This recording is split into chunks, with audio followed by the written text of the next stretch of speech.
नमस्कार। आइए आज हम इस वीडियो के माध्यम से एड ग्रेड अभ्यास पुस्तिका विषय हिंदी कक्षा 7 देखिए हमें कक्षा 7 के लिए विषय हिंदी भाषा भारती की एड ग्रेड अभ्यास पुस्तिका हमें सत्र 2024-25 हेतु हमें प्रदान की गई है। अब देख सकते हैं यह न्यू एड ग्रेड अभ्यास पुस्तिका है। इसमें पाठ 1 से लेकर पाठ 25 तक सभी पाठ दिए गए हैं। इन सभी पाठों का संपूर्ण हम इस चैनल के माध्यम से आसानी से समझेंगे। तो आइए देखते हैं इस वीडियो के माध्यम से पाठ 3 मेरी वसीयत।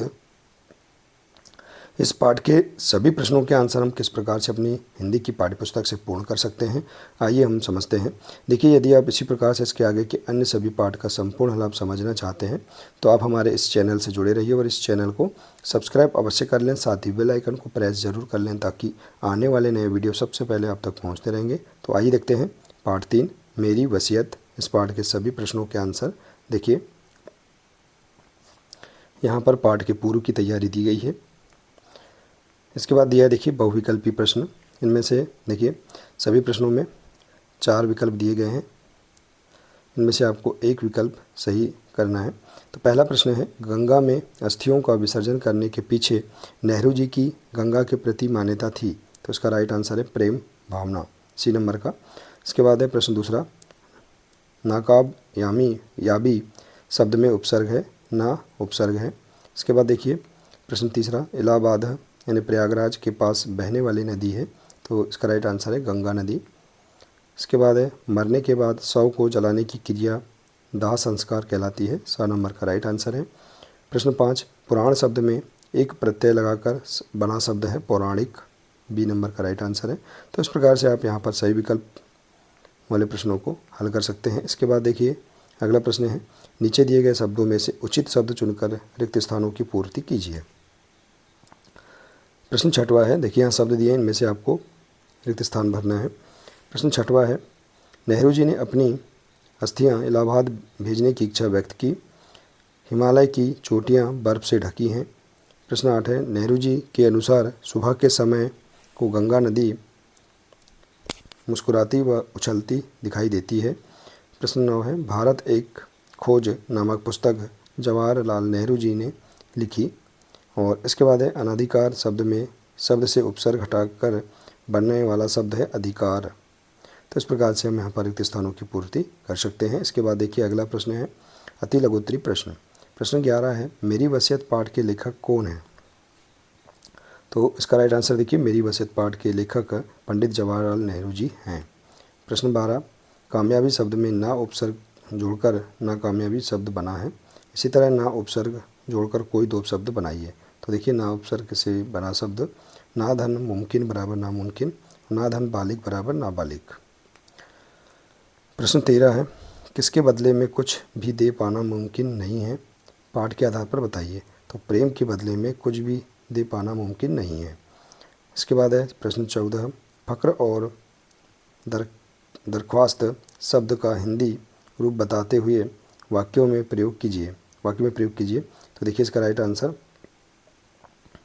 फ़क्र का मीन्स होता है गौरव। तो देखिए वाक्य है, बादशाह का जो हुक्म हो उसको अपना फ़क्र समझें। दरख्वास्त का प्रार्थना पत्र। वाक्य में प्रयोग है, मैंने प्राचार्य सर के ऑफिस में दरख्वास्त पत्र भिजवा दिया है। इसके बाद है लघुत्तरी प्रश्न। प्रश्न 15 है, नेहरू जी ने अपनी अस्थियों के विषय में क्या भावना प्रकट की है। तो देखिए नेहरू जी ने अपनी वसीयत में मरने के बाद उनकी अस्थियों की भस्म को मुट्ठी भर गंगा में डालने तथा शेष हिस्से को भारत के उन खेतों में बिखेर देने की इच्छा व्यक्त की है। प्रश्न अगला है, ना और नहीं का प्रयोग करते हुए दो वाक्य बनाकर लिखिए। तो देखिए पहला है, उसने परीक्षा की तैयारी अभी तक ना की। और दूसरा है, मुझे पता नहीं है कि वह कब आएगा। इसके बाद है प्रश्न 17, अपने ज़िले एवं आसपास की किसी भी नदी पर 3 वाक्य लिखिए। तो देखिए हमारे ज़िले में नर्मदा नाम की नदी है। इस नदी का पानी पीने और सिंचाई के लिए मुख्य स्रोत हैं। नदी के किनारे धार्मिक स्थल हैं। तो इस प्रकार से हम अपने अनुसार भी इसका आंसर लिख सकते हैं। इसके बाद प्रश्न 18, नेहरू जी को गंगा नदी से लगाव था। यह पाठ के आधार पर अपने शब्दों में लिखिए। तो देखिए, नेहरू जी को गंगा नदी से गहरा लगाव था। उन्होंने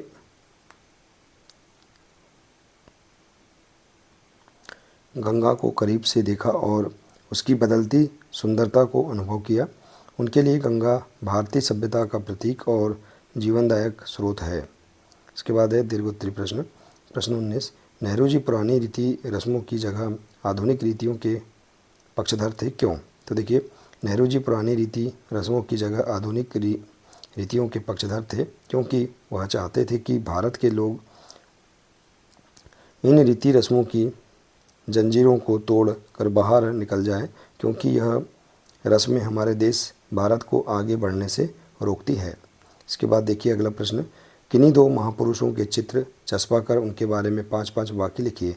तो देखिए, आप महापुरुष महात्मा गांधी जी और पंडित जवाहरलाल नेहरू जी के बारे में लिख सकते हैं। देखिए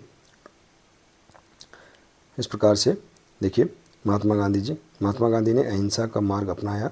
उन्होंने सत्याग्रह की नीति अपनाई। गांधी जी ने खादी को बढ़ावा दिया। उनका जीवन सादगी भरा हुआ था और उन्होंने स्वतंत्रता संग्राम का नेतृत्व किया। इसके बाद देखिए अगला है पंडित जवाहरलाल जी नेहरू। जवाहरलाल नेहरू भारत के पहले प्रधानमंत्री थे। उन्हें बच्चों से बहुत प्रेम था। नेहरू जी ने आधुनिक भारत की नींव रखी। उन्होंने पंचवर्षीय योजनाओं की शुरुआत की और नेहरू जी को चाचा नेहरू के नाम से भी जाना जाता है। तो देखिए, इस प्रकार से हम यहाँ पर इस पाठ के सभी प्रश्नों के आंसर आसानी से कंप्लीट कर सकते हैं, पूर्ण कर सकते हैं। आशा है कि आपको इस पाठ के सभी प्रश्नों के आंसर समझ में आ गए होंगे। देखिए, यदि जानकारी अच्छी लगी हो तो प्लीज़ इसे अधिक से अधिक शेयर करें, वीडियो को लाइक करें और इसी प्रकार से इसके आगे के अन्य सभी पाठ का संपूर्ण हल समझने के लिए आप हमारे इस चैनल से जुड़े रहिए। मिलते हैं इसी प्रकार से इसके आगे के अगले नए वीडियो के साथ। नमस्कार।